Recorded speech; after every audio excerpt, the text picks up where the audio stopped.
Baik, bismillahirrahmanirrahim. Assalamualaikum warahmatullahi wabarakatuh.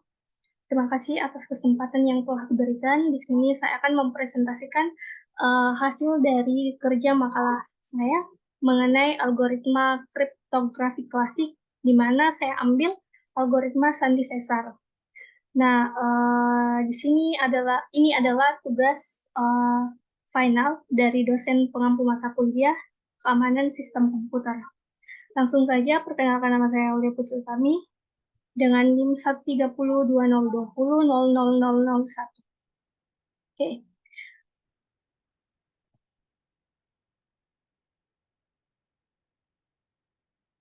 Adapun algoritma Sandi Cesar ini adalah salah satu algoritma kriptografi klasik yang ditemukan oleh Julius Caesar. Algoritma ini termasuk dalam kategori sandi substitusi, yang berarti setiap huruf dalam pesan digantikan oleh huruf lain yang memiliki pergeseran tetap dalam urutan alfabet.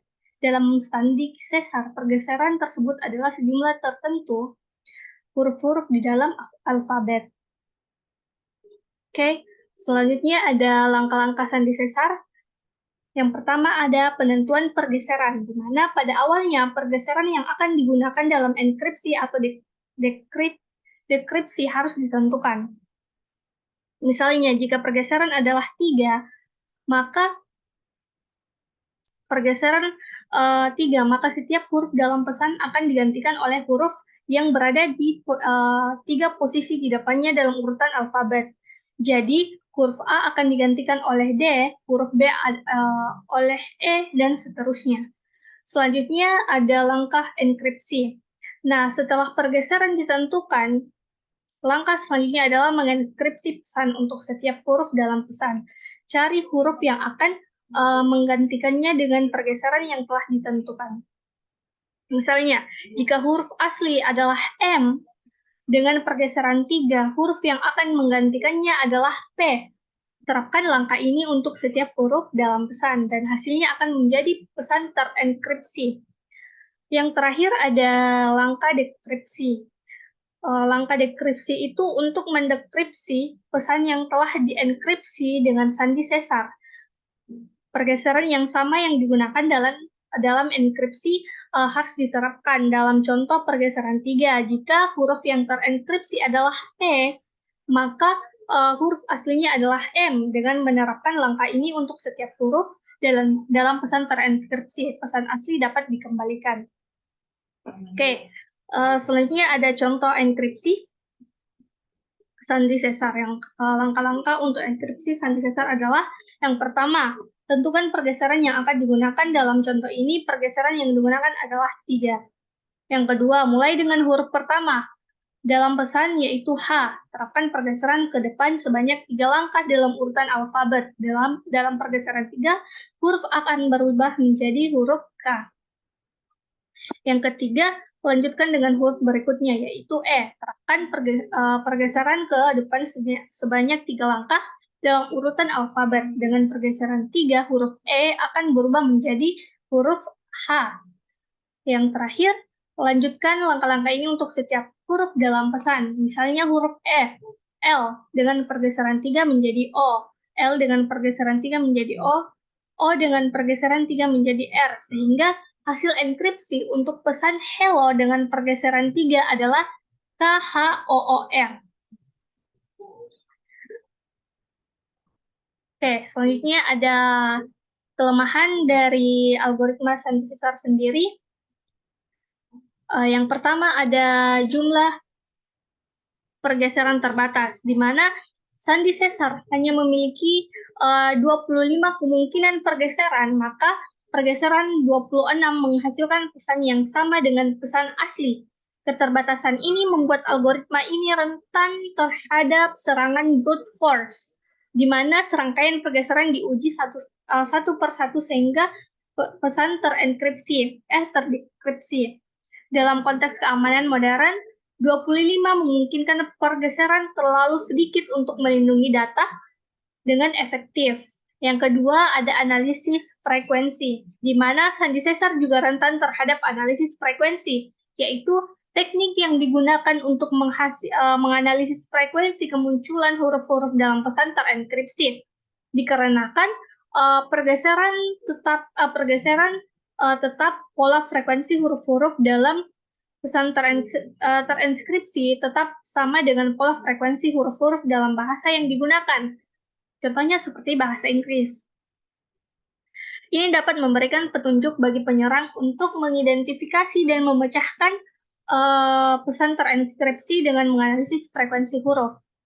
Yang terakhir, tidak ada kunci rahasia pada sandi sesar. Misalnya, yang dimaksud sandi sesar tidak melibatkan penggunaan kunci rahasia yang unik. Setiap orang dapat dengan mudah menerapkan pergeseran yang sama untuk melakukan enkripsi atau deskripsi. Hal ini menyebabkan rentannya algoritma ini terhadap serangan sederhana seperti serangan pencobaan dan kesempatan. Selanjutnya ada metode yang menguatkan keamanan sandi sesar. Yang pertama ada pergeseran acak, di mana salah satu untuk menguatkan keamanan sandi sesar adalah dengan menggunakan pergeseran acak. Alih-alih menggunakan pergeseran tetap seperti pada sesar tradisional, pergeseran yang digunakan dalam enkripsi dapat diacak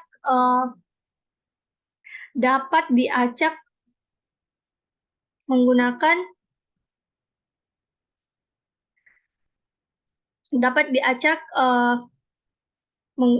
diacak secara acak untuk setiap pesan atau blok pesan. Ini akan membuat pola frekuensi yang dihasilkan lebih kompleks dan mengurangi kemungkinan serangan analisis frekuensi. Yang kedua ada kunci rahasia. Dengan menggunakan kunci rahasia, metode lain untuk meningkatkan keamanan sandi sesar. Dalam hal ini, pergeseran yang digunakan dalam enkripsi atau dekripsi hanya diketahui oleh pihak yang memiliki kunci rahasia. Dengan demikian, penyerang yang tidak memiliki akses kunci rahasia akan kesulitan memecahkan pesan terenkripsi karena mereka tidak mengetahui pergeseran yang digunakan. Yang ketiga ada enkripsi berganda. Nah, enkripsi berganda ini salah satu metode lain untuk menguatkan keamanan sandi sesar adalah dengan menerapkan enkripsi berganda. Ini melibatkan penggunaan sandi sesar secara berulang dengan pergeseran yang berbeda pada setiap iterasi. Dengan melakukan beberapa putaran enkripsi, keamanan pesan dapat ditingkatkan karena lebih sulit bagi penyerang untuk menebak pergeseran yang digunakan dalam setiap iterasi. Yang terakhir ada kombinasi dengan metode kriptografi lainnya. Maksudnya yaitu sandi sesar dapat dikombinasikan dengan metode kriptografi lainnya untuk meningkatkan keamanan. Misalnya, sandi sesar dapat digunakan sebagai langkah awal dalam algoritma yang lebih kompleks, seperti algoritma blok simetris atau algoritma kunci publik, dengan menggabungkan sandi sesar dengan langkah-langkah kriptografi yang lebih kuat, keamanan keseluruhan pesan dapat ditingkatkan. Adapun contoh deskripsi sandi sesar, yang pertama itu langkah-langkahnya, tentukan pergeseran yang digunakan dalam enkripsi. Dalam contoh ini, pergeseran yang digunakan adalah 3.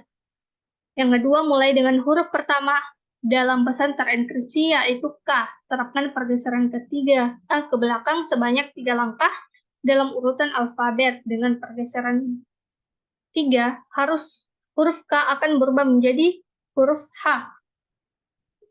Yang ketiga, lanjutkan dengan huruf berikutnya, yaitu H. Terapkan pergeseran ke belakang sebanyak 3 langkah dalam urutan alfabet. Dengan pergeseran 3, huruf H akan berubah menjadi huruf E. Yang keempat, lanjutkan langkah-langkah ini untuk setiap huruf dalam pesan terenkripsi. Huruf O dengan pergeseran 3 ke belakang menjadi huruf L.